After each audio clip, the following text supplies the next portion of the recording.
So hello everyone. JCC Gurukul के सभी member वासियों की तरफ से आप सभी को जोहार अभिनंदन व्यक्त करते हैं। जेपीसी सीडीपीओ पेपर 1 का एग्ज़ाम फाइनली आप लोग का कंडक्ट हो चुका है। सो आज के इस सेशन में हम लोग जेपीसी सीडीपीओ का पेपर 1 का कंप्लीट एनालिसिस हम लोग यहाँ पे देखने वाले हैं। सभी का आंसर, बहुत सारे कैंडिडेट होंगे जिन्होंने एग्ज़ाम में शामिल होंगे, वो आप लोग अपना आंसर शीट चेक करने के लिए आए होंगे। साथ ही साथ बहुत सारे नए भी कैंडिडेट होंगे जो कि इस एग्ज़ाम में नहीं बैठे हैं, वो अपकमिंग एग्ज़ाम की तैयारी में के कारण इसके प्रीवियस पैटर्न को आप लोग देखने आए हैं। तो अधिकांश जो कैंडिडेट होंगे वो सीजीएल को ही लेकर के आए होंगे।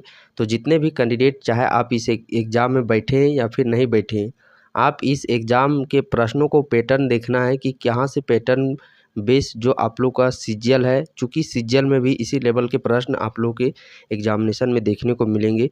तो चलिए फाइनली, चाहे हम लोग बुकलेट ए की बात करते हैं, बुकलेट बी, बुकलेट सी, बुकलेट डी, तभी बुकलेट का यहाँ पे आप लोग का एग्ज़ाम एनालिसिस आंसर शीट बताए जाएंगे। तो चलिए फाइनली हम लोग सेशन को प्रारंभ करते हैं।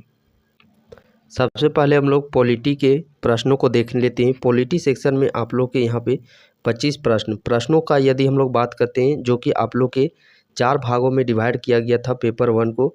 इन 4 भागों से आप लोग के 25-25 प्रश्न है जो कि वो पूछे गए इस प्रकार 25 जो कि 100। पहला प्रश्न जो कि आपके स्क्रीन पे, महिला और बाल विकास मंत्रालय ने बेटी बचाओ बेटी पढ़ाओ योजना किस वर्ष शुरू की थी?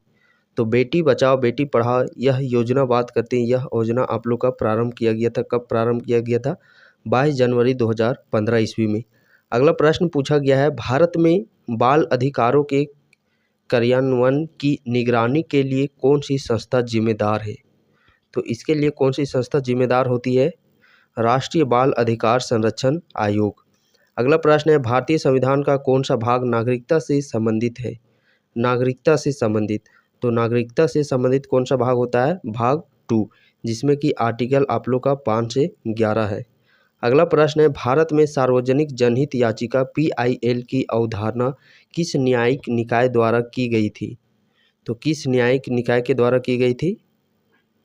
इस प्रश्न का सही आंसर हो जाता है भारत का सर्वोच्च न्यायालय के तहत। अगले प्रश्न की ओर हम लोग यहाँ पे बढ़ते हैं। अगला प्रश्न है, संविधान के अनुच्छेद 1 के अनुसार भारत का क्षेत्र निम्नलिखित में से किससे मिलकर बनेगा? तो भारत का क्षेत्र इनमें से किससे मिलकर के बनता है? राज्य, केंद्र शासित प्रदेश, ऐसे क्षेत्र जिनका अधिग्रहण किया जा सकता है, यानी कि ऑल ऑफ दिस, उपयुक्त सभी इस प्रश्न का सही आंसर हो जाएगा।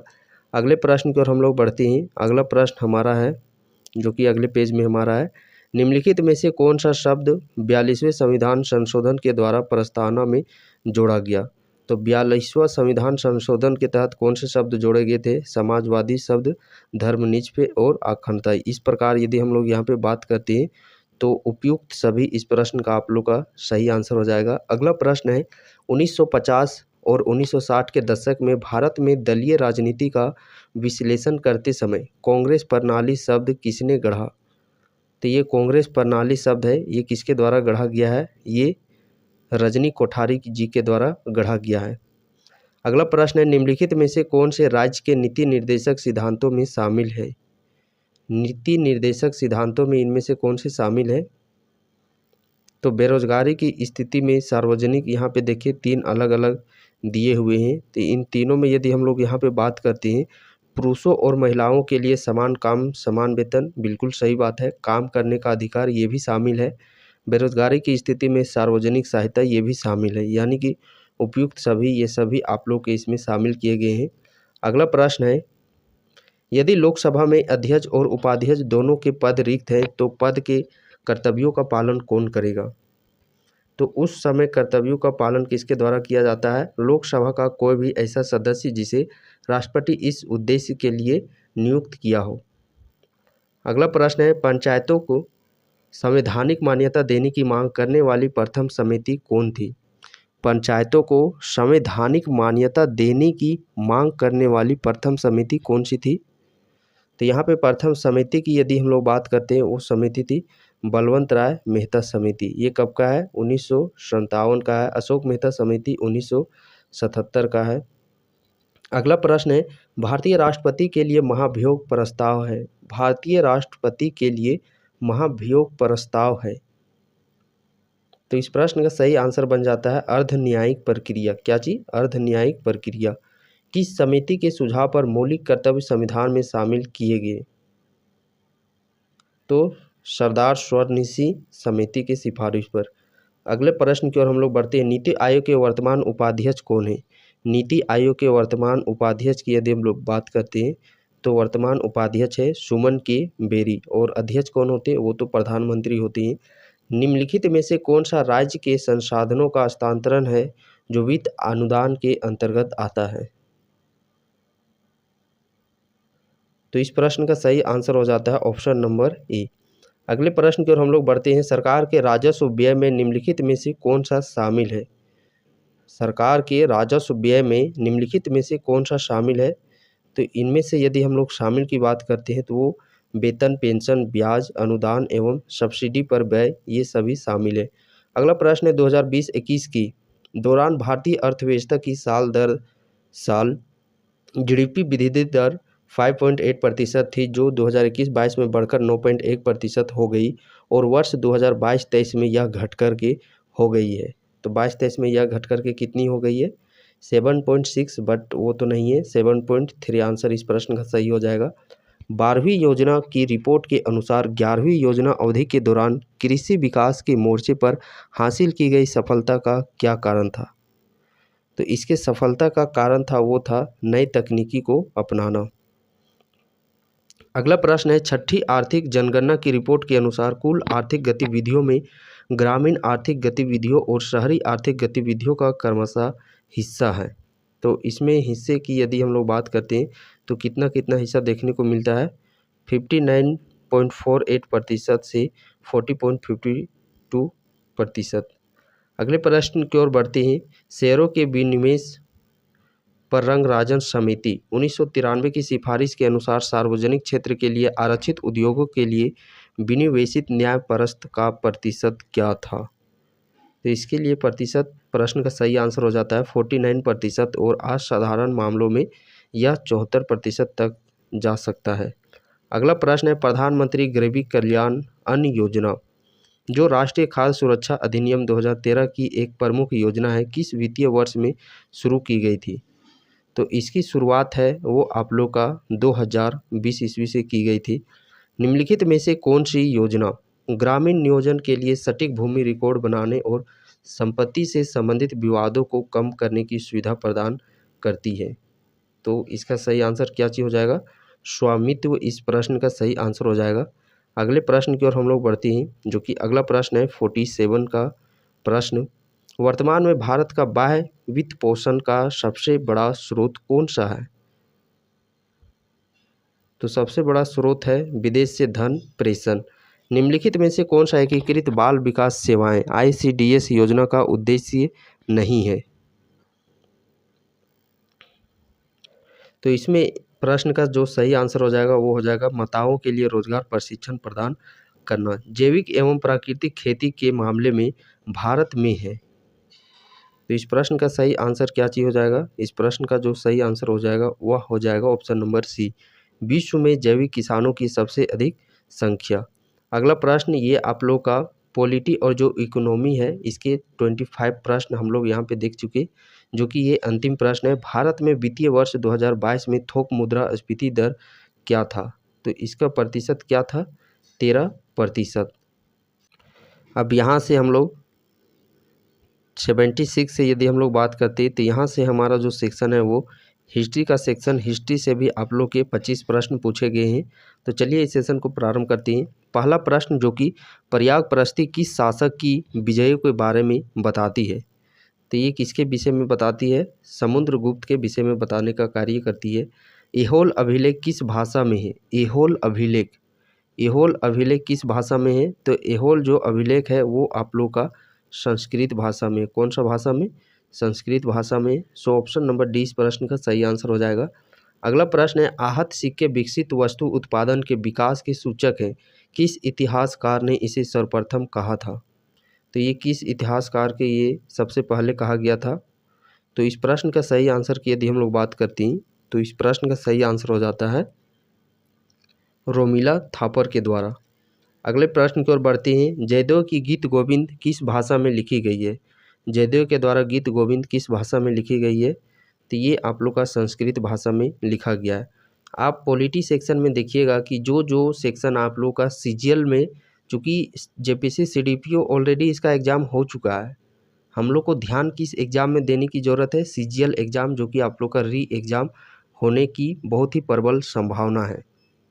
तो सीजीएल में यदि आप स्पेसिफिक टॉपिक देखिएगा, पंचायती राज हो गया, पंचवर्षीय योजना हो गया, कृषि हो गया, भाषा हो गया, तो वह उस सेक्शन से कहीं ना कहीं प्रश्न है जो कि आप लोग के पूछे ही जा रहे हैं। अब देखिए हिस्ट्री वाला सेक्शन में पुस्तक से एक प्रश्न आप लोग का पूछा ही जाता है। देखिए पुस्तक से रिलेटेड एक प्रश्न यहाँ पे आप लोग का पूछ दिया गया है। चलिए अगले प्रश्न की ओर बढ़ते हैं। तेनालीराम की लोक कथाएं लोक दृष्टि है,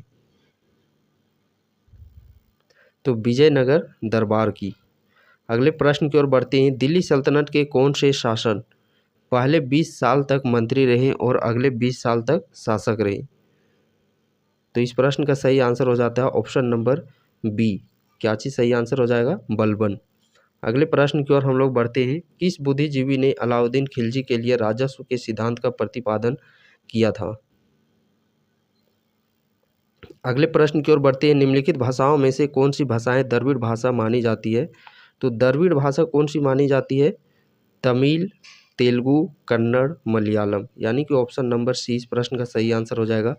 कौन से सिख गुरु ने आदि ग्रंथ या गुरु ग्रंथ साहिब की संग्रहित किया था? आदि ग्रंथ ये किसकी रचना है?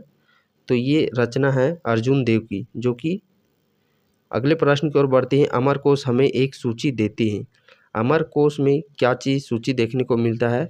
तो भूमि के प्रकारों की सूची मिलती है अमरकोश में। किस शासक ने दक्षिणी प्रदेशों को 5 राज्यों में विभक्त किया था? तो इस प्रश्न का सही आंसर हो जाता है option number A, Alauddin Khilji. अगला प्रश्न है। अस्थाई बंदोबस्त ने जमीन का मालिकाना हक दिया। अस्थाई बंदोबस्त ने जमीन का मालिकाना हक किनको दिया था? तो जमीन का मालिकाना हक जमींदारों को सौंपा गया था। अगला प्रश्न है। भारत विभाजन के समय यह किसने कहा था कि ब्रिटिश ना तो हिंदुओं के शत्रु हैं ना ही मुसलमानों के दोस्त? ये पाकिस्तान की स्थापना मुसलमानों के प्रति दोस्ती की भावना के तहत भी नहीं कर रहे हैं, बल्कि अपनी अंतर्राष्ट्रीय नीतियों की मजबूती के अंतर्गत कर रहे हैं। तो ये कथन किसके द्वारा कहा गया था? इस कथन की यदि हम लोग बात करते हैं तो ये कथन आप लोग का बल्ली खान के द्वारा किया गया था। तो कथन से रिलेटेड यहाँ पे आप देख सकते हैं काफ़ी प्रश्न पूछे गए हैं। गांधी इरविन समझौता हुआ था, तो गांधी इरविन समझौता कब हुआ था? ये घटना है आप लोग का 1931 ईस्वी का। गांधी इरविन समझौता 1931। भारत सरकार अधिनियम पारित हुआ था, तो भारत सरकार अधिनियम कब पारित हुआ था? 1935 ईस्वी में। अलीगढ़ आंदोलन के गठन में सबसे ज़्यादा योगदान किसका रहा? अलीगढ़ योगदान आंदोलन के गठन में सबसे ज़्यादा योगदान किनका देखने को मिला था? सर सैयद अहमद खान का। अगला प्रश्न है। भारतीय नौसेना के विद्रोह के दौरान 19 फरवरी 1946 को कौन सी 3 पार्टियों के झंडे उनके प्रदर्शन में शामिल किया गया था? तो कांग्रेस का जो तिरंगा था, लीग का हरा, कम्युनिस्ट का लाल झंडा। अगले प्रश्न की ओर बढ़ते हैं। चीतू पांडे के नेतृत्व में भारत छोड़ो आंदोलन के दौरान पहली समानांतर सरकार कहाँ बनी थी? तो पहली जो समानांतर सरकार बनी थी वो बनी थी बलिया में। एक सांप्रदायिकता दूसरे को खत्म नहीं करती, एक दूसरे को खिलाते हैं तथा दोनों को मोटा करते, यह किसने कहा था? तो ये कथन किसकी है? ये कथन जवाहरलाल नेहरू जी के द्वारा कथित किया गया था। 1936 में 21 पूंजीपतियों ने बम्बई घोषणा पत्र पर हस्ताक्षर किया था। तो क्या चीज करने के लिए हस्ताक्षर किया गया था? नेहरू के समाजवादी सिद्धांतों के प्रचार की खुलेआम आलोचना करने के लिए। अगले प्रश्न की ओर बढ़ते हैं। 1912 की दिल्ली षड्यंत्र मुकदमा के नेता कौन थे? तो इस मुकदमे के नेता की बात करते हैं, राम बिहारी बोस थे। 1941 तक किस छात्र संगठन के लड़कियों के विंग में 50,000 सदस्य थे? छात्र संगठन था AISF। अगला प्रश्न है। जनवरी 1940 में महात्मा गांधी CF एंड्रयूज को लिखते हैं कि उसे मेरा बेटा कहा पर परिवार का एक बिगड़ेला बच्चा है, यह उन्होंने किसके लिए कहा था? सुभाष चंद्र बोस। 1932 में आज़ादी के आंदोलन में सबसे महत्वपूर्ण घटना कौन सा था? गांधी जी का भारत वापसी। हिस्ट्री का देखिए ये 25 प्रश्नों का ये अंतिम प्रश्न जो कि पूछा गया था, कौन से षड्यंत्र जांच को ब्रिटिश लेबर पार्टी ने न्यायिक घोटाला कहा था? कौन से षड्यंत्र जांच को ब्रिटिश लेबर पार्टी ने न्यायिक घोटाला कहा था? तो न्यायिक घोटाला की जो संज्ञा दी गई थी दिल्ली षड्यंत्र जांच को। पेपर 1 में यदि हम लोग बात करते हैं, पेपर 1 में आप लोगों के 4 सेक्शन से प्रश्न पूछे गए हैं, जिसमें कि पहला हम लोगों ने कंप्लीट कर लिया है पॉलिटी एंड इकोनॉमी, ये एक सेक्शन में रखा गया था। दूसरा सेक्शन में आप लोग का हिस्ट्री का सेक्शन रखा गया था। हिस्ट्री में भी आप लोग का भारत का हिस्ट्री और वर्ल्ड का हिस्ट्री, इंडिया हिस्ट्री और वर्ल्ड हिस्ट्री ऑलरेडी हम लोगों ने इस दोनों को कवर कर लिया है। तीसरा आप लोग का यहाँ पे ज्योग्राफी का सेक्शन देखने को मिलता है। ज्योग्राफी मीन्स ये भी आप लोग का इंडिया ज्योग्राफी, इंडियन ज्योग्राफी और वर्ल्ड ज्योग्राफी। और चौथा सेक्शन है जो कि आप लोग का है झारखंड जीके। क्या चीज़ है? झारखंड जीके। इसमें पहला सेक्शन से आप लोग के 25 प्रश्न, दूसरा से भी 25, तीसरा से भी 25 और चौथा से भी 25। ऑलरेडी हम लोगों ने 2 सेक्शन को कवर अप कर लिया है 50 प्रश्नों का। चलिए अगला नेक्स्ट पार्ट जो पार्ट 2 आएगा, जिसमें कि आप लोग का ज्योग्राफी और झारखंड जीके का आंसर की वहाँ पे आप लोग को प्रोवाइड किया जाएगा। और आप लोग का जो बहुत सारे कैंडिडेट पुनः इसी बात का जिक्र कर रहे हैं, चूँकि सीजीएल के कैंडिडेट बहुत इस वीडियो को देखने आए होंगे, तो सीजीएल को लेकर के आप देख सकते हैं कि पॉलिटी में जो आप लोग का मेन टॉपिक आपके सिलेबस में इंक्लूडेड है, ठीक वहीं से आप लोग के प्रश्न यहाँ पे पूछे जा रहे हैं। राष्ट्रीय आंदोलन, तो वहाँ पे भी आप देख सकते हैं गांधी इरविन समझौता हो गया और वो 1935 वाला अधिनियम हो गया। तो इस प्रकार बहुत सारे प्रश्न डायरेक्टली आप लोग के टॉपिक बेस से ही पूछे जा रहे हैं। तो इसका भी एनालिसिस पार्ट 2 जरूर देखिएगा, जिसमें कि आप लोग का ये झारखंड जी के अहम भूमिका आप लोग का यहाँ पे रोल करने वाला है। बाकी इसकी रही पीडीएफ की, तो पीडीएफ आप लोग को टेलीग्राम ग्रुप पे शेयर कर दिया जाएगा। लिंक डिस्क्रिप्शन बॉक्स पे है, टेलीग्राम ग्रुप पर आप लोग वहाँ से जुड़ सकती हैं।